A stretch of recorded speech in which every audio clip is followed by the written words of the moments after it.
It's time to drop some knowledge on your audience, respectfully.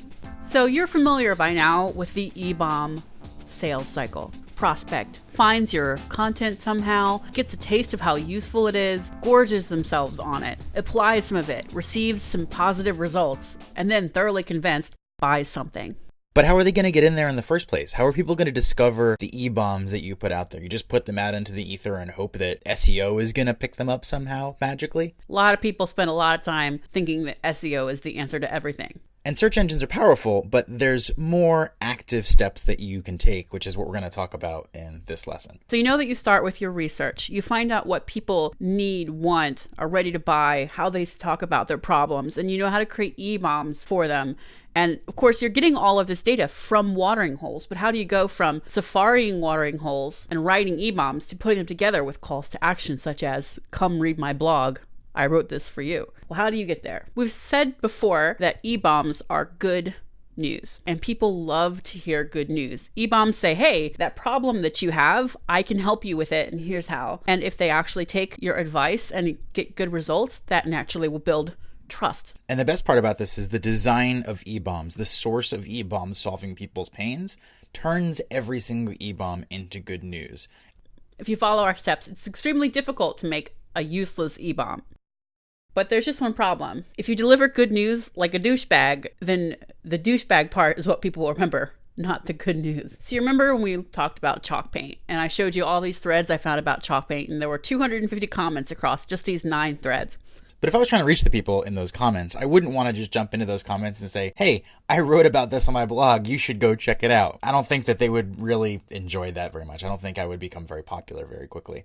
Now, that's a way to get branded a self-promotional D-bag really fast. Yeah, and a lot of online communities, whether it's the members themselves or sometimes admittedly overzealous moderators, see that kind of activity and pretty quick, you've got the boot. You aren't welcome there anymore, which is the exact opposite of what you're trying to accomplish. And even though you are trying to actively help people, you can't blame them, because it's like I overheard some conversation walking by Alex's house and said, hey, funny you should mention that. Read my blog. I'm just like, what are you doing in my living room? How did you even get here? Did I leave my door open? No, I literally just overheard it walking by. Now that's creepy. It is creepy, but it's just like that when you jump into somebody else's conversation online. You jump in and you say, hey, let's talk about me. Even though people are discussing things amongst themselves on the completely open internet, it doesn't feel like that. People treat it as if it's their own living room, which is definitely private, or their favorite bar full of their friends, which is semi-private, even though it's technically a public business. And it's your goal to build trust with these people. So if your first step is to violate that trust by barging into their one-on-one conversation, you're going to violate that trust instantly. And no matter what help you have for them, they're not interested in hearing it. There are ways to avoid this, though. Consider 3 steps or rules. The very first thing you need to do is to learn how the watering hole acts and how they view the world. Learn that community's worldview, their culture, their rules. They're literal, here are the rules for our forum rules, but also the unspoken rules that guide the way they converse. Note that even inside the same audience, many times individual watering holes will have completely different worldview, culture, and rules. The second thing is to write useful comments. Comments are just another type of e-bomb. You don't want to just write, hey, I wrote about this, here's my link. Because there's nothing in that actual comment itself that is helpful or educational. You're forcing someone to take action before you assist them. So your goal should be to provide value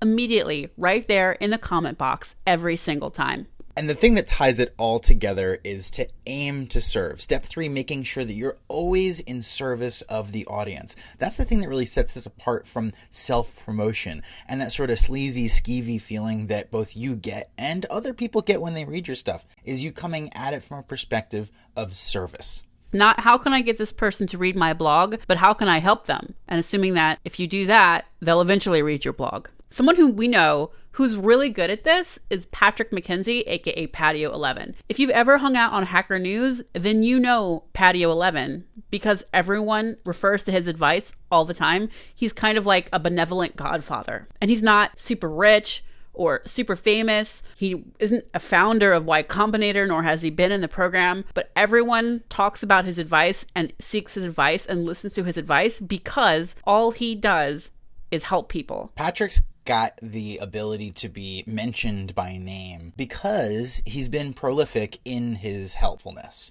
He's constantly involved in this community, and he's helped lots of people. Lots of people appreciate what he puts out there. And occasionally he has something for sale. I took the screenshot over a year ago, and I searched Hacker News for Patty 11, and there were 8,728 results. That's 8,728 results. Forgive me my flight attendant delivery, but that's incredible. It's not just the number of comments that Patrick has made, or else he'd probably never do anything else. But people talk about Patrick's advice because he's always helpful and generous. And Patrick does so by playing the long game. He's not in this for getting people to know his name, because if that was the case, I don't think he'd have close to 9,000 mentions of his own name and comments on Hacker News. He's in this to build that goodwill over time, because the more time he puts in, the longer lasting it's going to be. And note that we say play the long game, but we don't mean play the game as in be disingenuous. Patrick genuinely is one of the most nice and helpful people I've ever met. But he is able to help himself while helping others. And that's not necessarily what he even set out to do,